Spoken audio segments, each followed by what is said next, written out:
we realize that there are still some bad apples trying to play with time, perhaps. But we have spent 2 years raising awareness. I think at some point, the people themselves felt that we were raising too much awareness and it was time to take action. And from a certain point, we decided to take action. I want to inform you here that unfortunately, in recent times, following a report on a complaint, we have discovered a network of criminals, unfortunately within the ministry, even within humanitarian action. This ministry that was supposed to act for the benefit of the most disadvantaged. It is in this ministry that people allowed themselves to embezzle money in billions in 2024.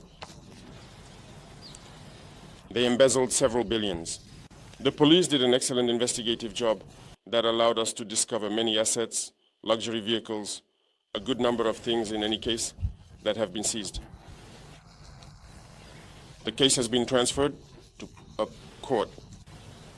This is to say that if we do not take control seriously, there will always be this kind of people who believe that everything is allowed. Embezzling billions, especially in the Ministry of Humanitarian Action. In this context, there are insurance court agents who were caught in this, who are currently in prison, involving hundreds of millions. Embezzling food supplies that were supposed to benefit the most disadvantaged, to benefit these internally displaced persons. And it is in this ministry that people try to embezzle this money. And I am convinced that this exists almost everywhere because we are continuing the investigation. Often, there are arrests that you might not understand, but we know why we are making them.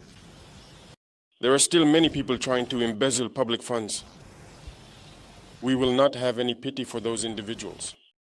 So, this is an opportunity to call upon the Commission for Dysfunctional Regulations that has been established because there are many reports reaching the presidency here to get to work seriously and allow us to uncover all these thieves hiding in the administration.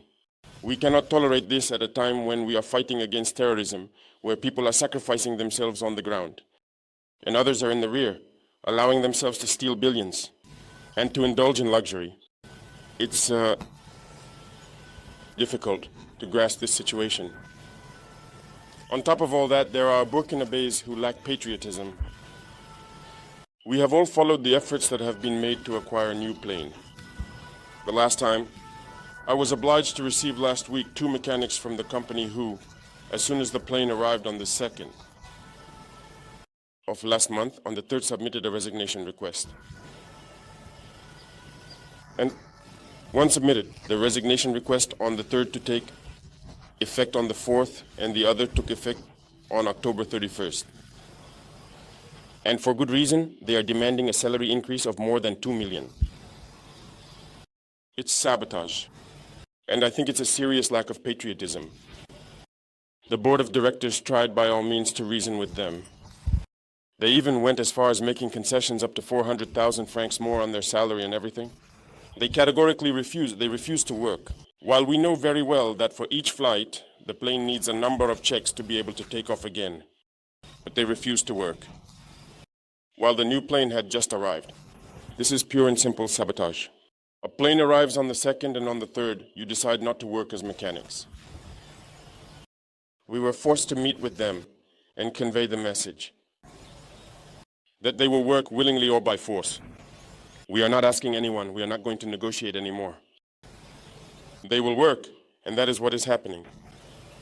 In the Air Force, there are mechanics who do not earn what they earn, but who sacrifice day and night so that the aircraft are in flight to support the combat forces.